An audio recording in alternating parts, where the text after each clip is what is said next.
400 acre જમીન, ભવ્ય મંદિર,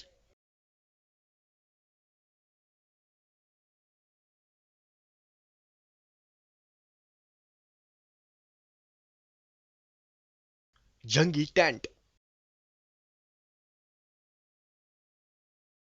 આ દ્રશ્યો છે સુરતના દાંડી રોડ પરના, જ્યાં વસાવવામાં આવ્યું છે કામચલાઉ શહેર.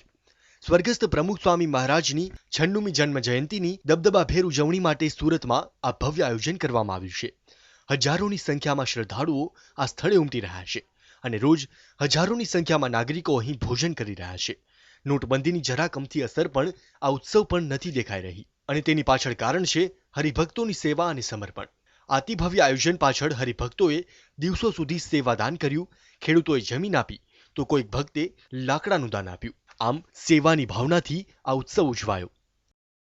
આખું આ જે આયોજન છે એની પાછળ સેવા સમર્પણની ભાવના છે.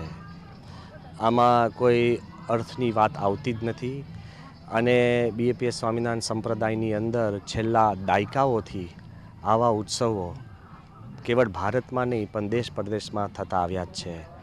એમાં હજારો સ્વયંસેવકોની સેવા છે, એમાં સેંકડો સંતોની પણ સેવા છે. પ્રમુખ સ્વામી મહારાજની જન્મ જયંતિની ઉજવણી માટે ઉજવાઈ રહેલા ઉત્સવની અનેક ખાસ વાતો છે.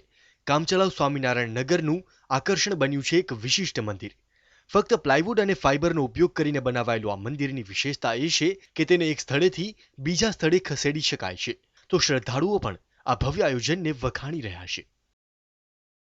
આજે સ્વામિનારાયણ નગર છે ખૂબ જ મોટા પાયા પર આની બધું આયોજન થયું છે અને આપણે જોઈએ છે કે અત્યારે જે નાણાંની કટોતી છે ને આ બીજી બધી વસ્તુઓના જે પ્રોબ્લેમ્સ ઊભા થયા છે, પણ અહીંયા જોઈએ તો લોકો માત્ર પૈસાથી નથી પરંતુ પોતાના તને મને અને ધને બધા સેવા આપે છે.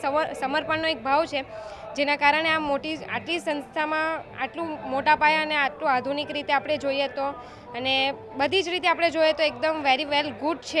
સામાન્ય રીતે હાલની સ્થિતિમાં લગ્ન પ્રસંગ ઉકેલવો પણ ભારે પડી રહ્યો છે. નાણાંની તંગી છે, પરંતુ પ્રમુખ સ્વામીની જન્મ જયંતિની ઉજવણી માટે હરિભક્તોએ એવો ઉત્સાહ દાખવ્યો કે ક્યાંય નોટબંધી જ નડી નહીં. ફક્ત દાન, સેવા અને સમર્પણના મંત્રથી આ આખો ઉત્સવ ઉજવાયો.